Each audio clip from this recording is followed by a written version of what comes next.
एक समय की बात है, बलरामपुर नाम के गांव में सोहन नाम का एक गरीब किसान अपनी पत्नी रूपवती और बूढ़ी माँ के साथ रहा करता था। सोहन की एक छोटी सी बेटी थी जिसका नाम मुन्नी था। सोहन अपने परिवार का भरण पोषण गांव के मुनीम जी के यहाँ मजदूरी करके किया करता था। सोहन का घर का गुजारा बहुत मुश्किल से हो पाता था। सोहन के पास थोड़ी सी जमीन थी जिस पर रूपवती दिन भर मेहनत करके तरह तरह के फसल उगाती और गांव के बाजार के दिन सब्जियां और फल बेचा करती थी। सारे बलरामपुर वासियों रूपवती से ही सब्जियां और फल खरीदते। सब्जी ले लो, फल और सब्जी ले लो, ताजा ताजा सब्जी ले लो, फल और सब्जी ले लो, हरी भरी फल और सब्जियां ले लो, हरी भरी सब्जियां 20 रुपए किलो, सिर्फ 20 रुपए किलो, फल और सब्जियां ले लो। अरे रूपवती कैसी हो? घर में सब ठीक तो है ना? और मुन्नी कैसी है? मदन काका, मैं ठीक हूँ और घर में भी सब ठीक ही हैं और मुन्नी भी बिल्कुल ठीक है। काका और बताओ आज बाजार कैसे आना हुआ और काकी कहाँ है? क्या बताऊं रूपवती, तुम्हारी काकी किसी काम से दूसरे गांव गई है। इस कारण रसोई का सारा काम मुझे ही करना पड़ रहा है। तो सोचा क्यों ना आज बाजार से सारा सामान लेते चलूं। अच्छा, तो ये बात है मदन काका। अच्छा रूपवती, तुम ये बताओ टमाटर कैसे किलो बेच रही हो? रोज की तरह 20 रुपए किलो ही बेच रही हूँ काका। अच्छा ऐसा करो रूपवती, मुझे 1 किलो टमाटर दे दो। क्यों नहीं काका, देती हूँ। इतना कहकर रूपवती मदन काका को 1 किलो टमाटर दे देती है और बदले में मदन काका से पैसे ले लेती है। रूपवती के खेत में एक पुराना कुआं भी था जो सालों भर सूखा ही रहता। उस कुएं में एक बूंद पानी भी नहीं था। इस कारण रूपवती दूसरे गांव वालों के कुएं का पानी अपने खेतों की सिंचाई और खेती के लिए इस्तेमाल करती थी। अपने कुएं से पानी लेते देखकर कुएं के मालिक हरिदास को रूपवती से बहुत जलन होती थी। एक दिन जब रूपवती अपने खेतों में मेहनत से काम कर रही थी, तभी वहां कुएं का मालिक हरिदास आता है और रूपवती से कहता है, अरे रूपवती कैसी हो? खेतों का काम कैसा चल रहा है? मैं ठीक हूँ हरिदास चाचा, खेतों का काम भी ठीक ही चल रहा है। मैं यह कह रहा था रूपवती कि मैं तुम्हें बहुत सालों से अपने कुएं का पानी देता आ रहा हूँ। अब मैं तुम्हें अपने कुएं का पानी नहीं दे सकता क्योंकि गर्मियों का समय आने वाली है और मेरे कुएं में पानी बहुत कम हो गया है। लेकिन हरिदास चाचा, अभी तो गर्मियों का समय आने में 2-3 महीने बाकी है। तब तक मैं अपनी खेतों का काम कैसे करूंगी, आप ही बताइए चाचा। मैं कुछ नहीं जानता रूपवती, यह तुम्हारी दिक्कत है। तुम अपना समझो, मैं तुम्हें अपने कुएं का पानी नहीं दे सकता। यह सुनकर रूपवती मन ही मन बहुत दुखी हो जाती है और घर जाकर अपने पति सोहन को सारी बातें बताती है। यह क्या हो गया भाग्यवान, यह क्या परेशानी आ पड़ी? अब हमारा घर का गुजारा कैसे होगा? आप चिंता ना करो भाग्यवान, ऊपर वाला सब देख रहा है। प्रभु हमारी मदद जरूर करेंगे। अच्छा ठीक है रूपवती, तुम जाकर आराम करो, मैं हरिदास काका से मिलकर आता हूँ। यह कहकर सोहन हरिदास काका से मिलने उनके घर की ओर निकल पड़ता है।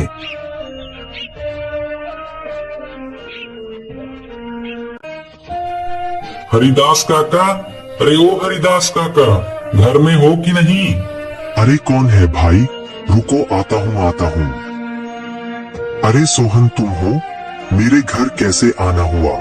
हरिदास काका, मुझे रूपवती ने बताया कि आपने हमें कुएं का पानी देने से मना कर दिया। हाँ सोहन, यह बात सच है कि मैंने रूपवती को अपने कुएं का पानी लेने के लिए मना कर दिया। ऐसा क्या हो गया हरिदास काका? देखो सोहन, मैं तुम्हें कई सालों से अपने कुएं का पानी देता आ रहा हूँ और इस बार गर्मियों का समय आने वाली है। इस कारण मेरे कुएं का पानी बिल्कुल सूख कर कम हो गया है।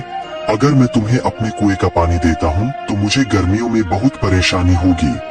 लेकिन हरिदास काका, अभी तो गर्मियाँ आने में 2-3 महीने का समय है, तब तक मेरे खेतों का क्या होगा? मैं कुछ नहीं जानता सोहन, मैंने रूपवती को भी कहा था कि यह तुम्हारी समस्या है।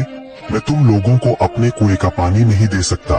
सोहन, हरिदास काका को कुएं का पानी देने के लिए मनाने का बहुत कोशिश करता है, लेकिन हरिदास नहीं मानता है।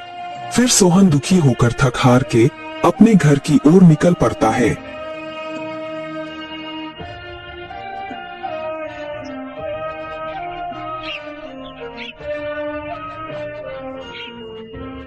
क्या हुआ? हरिदास काका ने क्या कहा? ना रूपवती, हरिदास काका ने पानी देने से मना कर दिया। कह रहे थे अगर मैं तुम्हें पानी देता हूँ तो मुझे गर्मियों में बहुत परेशानी होगी। पानी के बिना क्या होगा भाग्यवान? हमारे सारे खेत तो सूख जाएंगे और हमारा गुजारा कैसे होगा? अच्छा, वो जो हमारा पुराना कुआं है उसको खुदवाने में कितना खर्च लगेगा? भाग्यवान 500 रुपए तो लग ही जाएंगे। अरे हमारे पास इतने पैसे तो हैं ही नहीं। अच्छा, अगर मैं खुद से ही कुएं को खोद दूं तो? क्या आप कर लेंगे? हाँ, अब कुआं मिस्त्री कर लेगा तो मैं क्यों नहीं कर लूंगा। अच्छा भाग्यवान, कल सुबह सुबह दोनों कुएं के पास चलेंगे। भाग्यवान जाओ, मुझे बहुत भूख लग रही है। जाओ जाओ, घर में जो कुछ भी है वो फटाफट लेकर आओ। इतने ही बीच में उन्हें एक आवाज सुनाई देती है। ये किसकी आवाज है? वह दोनों बाहर निकलकर देखते हैं तो एक साधु महाराज उनके घर के बाहर भिक्षा मांगने के लिए खड़े होते हैं। जो कुछ भी घर में हो, चावल, गेहूं, बाजरा, दाल, वो मुझे दे दो बेटा। अरे साधु महाराज, हम सब पहले से ही इतने गरीब हैं। हम जैसे तैसे करके अपना जीवन गुजार रहे हैं। ऐसे में हम तुम्हें कहां से दान दें? सोहन की स्थिति देखकर बाबा जी समझ चुके थे और बोले, कोई बात नहीं बेटा, कोई बात नहीं, ठीक है बेटा, अब मैं चलता हूँ। मैं किसी और के घर में भिक्षा मांग कर खा लूंगा। अरे रूपवती, हमारे घर में बाबा को देने लायक कोई भोजन है क्या? भाग्यवान, हमारे घर में बाबा को देने लायक कुछ भी नहीं है। केवल थोड़े से चावल थे जो तुम्हारे लिए बचा कर रख दिए थे। अगर वह बाबा को दे देंगे तो तुम्हें भूखा रहना पड़ेगा।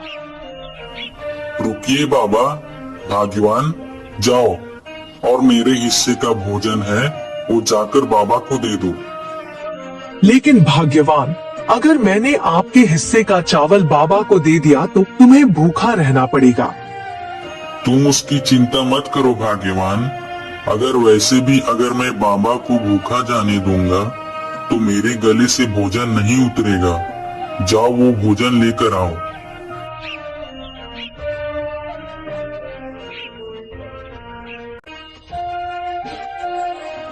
सोहन की पत्नी सोहन के अनुसार सोहन के हिस्से का भोजन बाबा को दे देती है।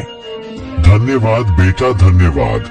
भले ही तेरे अभी बुरे दिन चल रहे हैं, मगर ऊपर वाला सब देख रहा है। वह एक दिन तेरी अवश्य सुनेगा।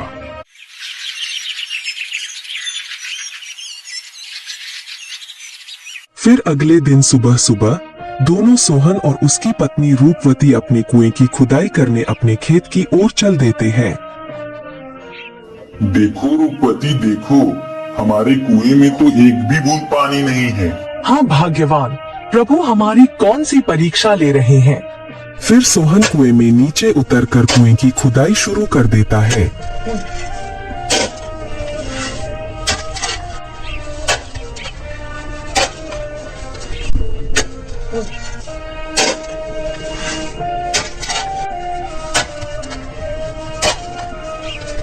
थोड़े समय बाद अचानक से कुएं की एक पत्थर के अंदर से पानी निकलने लगता है। अरे यह पानी कहाँ से आ रहा है? मुझे तो अपनी आंखों पर विश्वास ही नहीं होता। मुझे तो लगता है कि यह सब मेरे अच्छे कर्मों का फल है जो मुझे मिला। भाग्यवान सही कह रही थी और बाबा जी भी सही कह रहे थे कि तुम्हारे कर्मों का फल तुम्हें अवश्य मिलेगा। ऊपर वाले ने मेरी सुन ली। अब मैं इस पानी से मैं अपने खेत की सिंचाई अच्छी तरह से कर सकूंगा। सोहन बहुत खुश हो जाता है और ऊपर जाकर रूपवती से कहता है, भाग्यवान, प्रभु ने हमारी सुन ली। नीचे पत्थर से पानी निकल रहा है। क्या आप सच कह रहे हो भाग्यवान? प्रभु ने हमारी सुन ली। अब हमें खेती करने में कोई परेशानी नहीं होगी। तो दोस्तों, आपने देखा जो अच्छा कर्म करता है उसके साथ हमेशा